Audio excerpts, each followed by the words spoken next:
Ascend. It looks very similar to an elliptical, but there is one extra feature that makes it different. We have 5 Ascends, and they're located on the 2nd floor of the fitness center, also known as our cardio floor. The machine does still move your legs in an ellipses shape, just like an elliptical. And like an elliptical, you can add resistance to make that harder. But the Ascend allows you to not only add resistance, but also add an incline.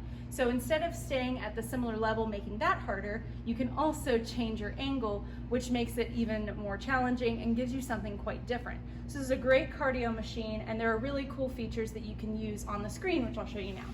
So at the top, you can see that we have a fan in case you need to be cooled off, and we also have a USB port for charging devices or whatever else you may need to use it for. You can see here that on the right side, you can adjust your resistance, and on the left side, you can adjust your angle. You won't see this angle button on an elliptical, but you will see it on an Ascend.